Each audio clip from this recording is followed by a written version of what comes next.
Look at the evil. I mean, there it is. Everywhere this is decried. Republicans, Democrats, mainline media, they hate it. Now, Rob, obviously, you turn the camera on quickly because they attack so quickly you didn't know. But McBreen said his son, they were on the speaker saying, get out of here, even as he walked by on the sidewalk. You don't walk in America on a sidewalk with Ron Paul because they're so into democracy. There were very few people there, Alex. I didn't even expect to see it, and the guy walked up to me within like 3 minutes, 5 minutes, just putting his arm around me. So what's the talking point by the folks that bring the money and the free pizza? It reminds me of when I caught that guy paying off the black guys to testify against the Second Amendment. It's the same thing. You ever seen that footage? Yeah. Here's some pizza, here's some money. He's the nice guy. He's the And he's nice like, guy. and let me come here. Let me tell you, it's like, advice. get out of here right now, you know. Yeah, exactly.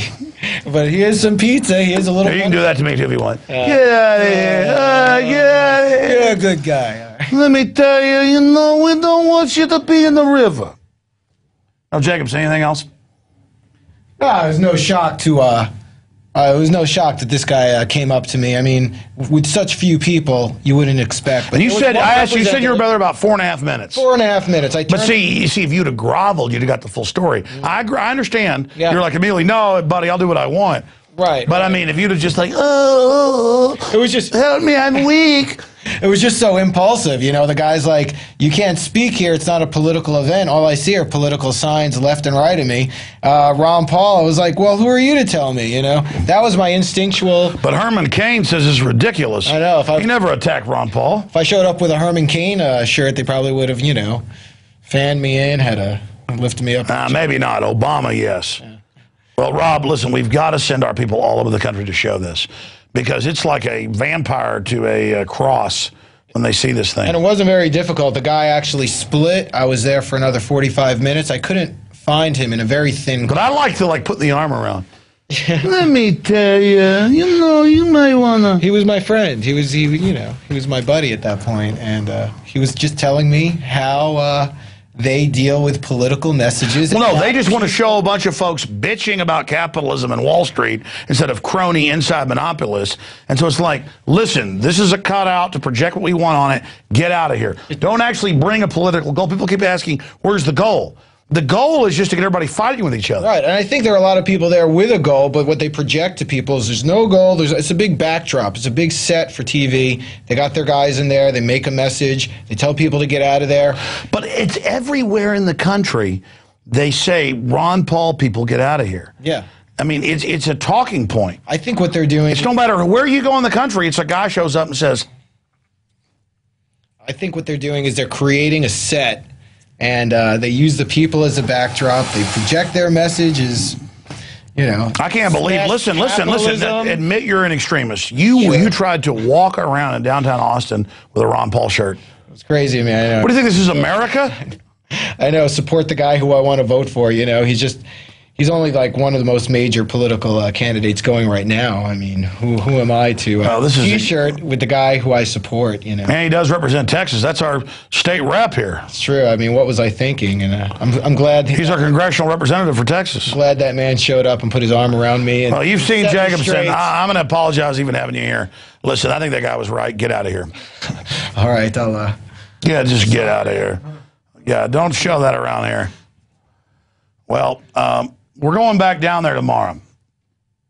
And how about Ron Paul supporters, First Amendment supporters, constitutionalists show up en masse tomorrow, 3 o'clock tomorrow, down there, and just say, look, this isn't Mao Zedong's party. This isn't Pol Pot's party. This isn't Alois Hitler's party. This is America's party, and we're going to talk about real issues. What about Che Guevara? He would tell Rob to get out of there. Now, let's go ahead and finish up with this big stack of news here.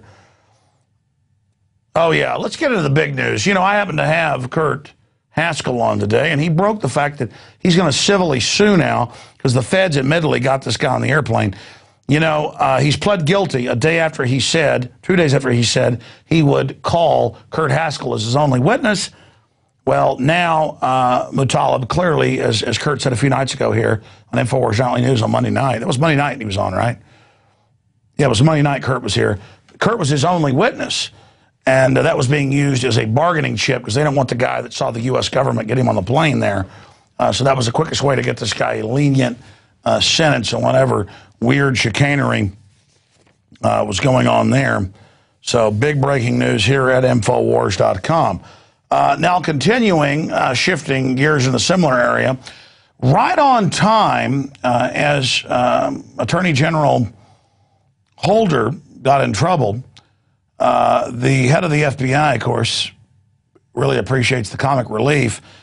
Holder tries misdirection. And he's saying, in fact, put that graphic back up. That's worth 10,000 words. Those just a few words there. He says the Iranians are in league with the cartel, not us. And, of course, the head of the FBI says, good one, because we predicted they'd stage some chicanery. It's announced 2 days ago that there's going to be subpoenas, which were issued today, for Holder, who's been caught in emails lying about not knowing about Fast and Furious. Part of a long history of absconding with the truth and engaging in perjury to Congress and to federal courts, Oklahoma City, Mark Rich pardons, you name it.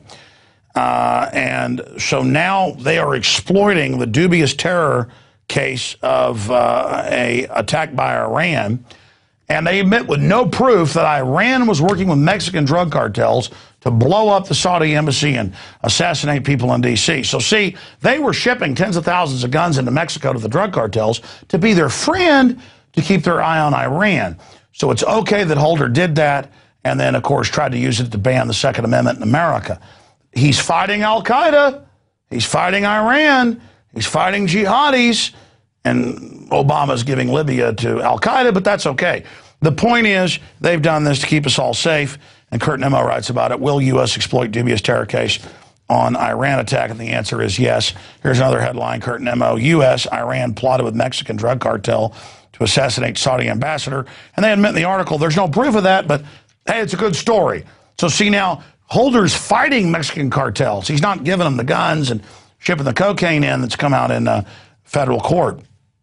And again, Mueller says, good one. I mean, there's nothing these American people won't believe. Keep them in the dark and feed them, you know what, like mushrooms. But it's also come out that people are being put on enemies list. Came out in the news 2 years ago. I'm on the Obama enemies list. That people that major journalists that have, we have these articles up at Infowars.com that have sources inside the White House. It's come out the White House was running this. Say Hillary, the master of Oklahoma City, the master of Waco, the master of so much more, that she's part of that. And if you talk about her shipping guns into Mexico, that you're an enemy of the Republic. Now, finally, here we have a story dealing with lemonade stands. Because while the real criminals run around having a good time, in D.C., they're announcing 1-year jail sentences for people selling lemonade without a license. 10-cent cups of lemonade are facing a year in jail. I think that's totally reasonable. And they're getting an extra 180 days for refusing to a urine test. So, yeah, the government admits they ship thousands of guns to Sinaloa cartel and ship in drugs. That's totally reasonable. And I think it's reasonable. These people go to jail for the rest of their lives for selling lemonade. That is freedom. And Herman Cain cares about us, and so does Obama, and so does Clinton, and so does Mitt Romney. So that's going on. We're going to go to break and come back with Lord Christopher Monckton on the important subject here at Infowars Nightly News of the Enviro priest class creating their whole guilt trip and selling a police state in its name. Australia, Dillingpole has reported at the Telegraph, is committing suicide. And members of the Australian Parliament that criticize this are being drug off the stage. We're going to go to break and come back with Lord Christopher Monckton tonight. Stay with us. It's Infowars Nightly News. If you believe in this information and want to support its viral spread, go to the Infowars store at Infowars.com. We've got the new G.I. Joe Infowars T-shirts. We've got the incredible Pro Pure gravity-fed filters available at Infowars.com in the store. We've got a new DVD, Scientists Under Attack, the Don't Tread on Me flag. We've got all sorts of different bumper stickers to help spread the rebellion virally. It's all there. Wristbands, citizen rule books in every order. Order online at Infowars.com today. The water filters, the canteens. It's all there. Infowars.com.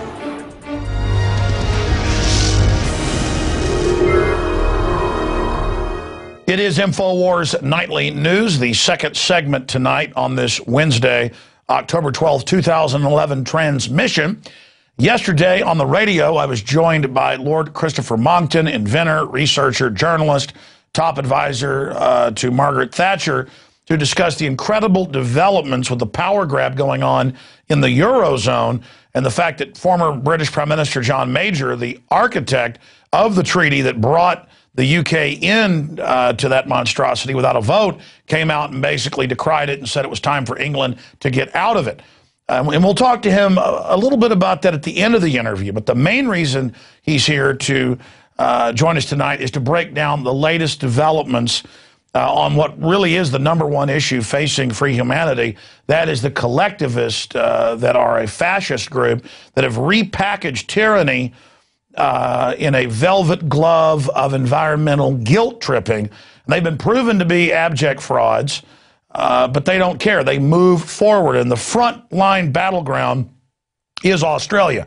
Now, here in the U.S., they couldn't pass carbon taxes against select corporations, so Obama just did it through the EPA jackboots. But that's being fought back. But in Australia, they already put in carbon taxes a few years ago with devastating effect, taking land off use, taxes on cattle and sheep farmers. It's really enraged the Aussies. I've seen polls of 70 to 90% in that range.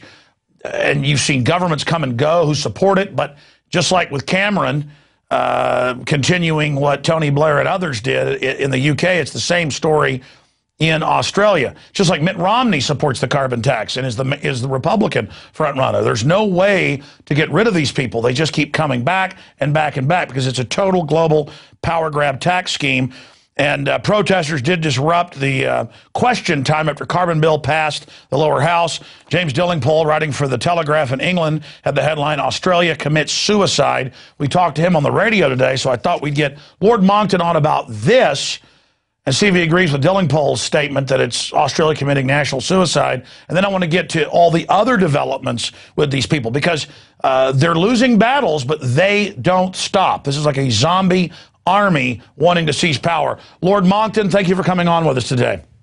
Well, it's a pleasure to be back, Alex, and so soon after yesterday. And of course, I quite understand this is an important moment where yet again, an extreme leftist, effectively a Marxist or fascist government, they're the same, whichever side of the coin you look, has rammed through the carbon tax it had long been talking about. And it did so by buying off a couple of the independents who might otherwise have stood out and done the right thing and would have become instant national heroes if they had. But they're set up for life financially now, so they don't care. It's a very shabby deal that's been done. And I expected this to happen, to be honest. I thought that they would get it through, and I think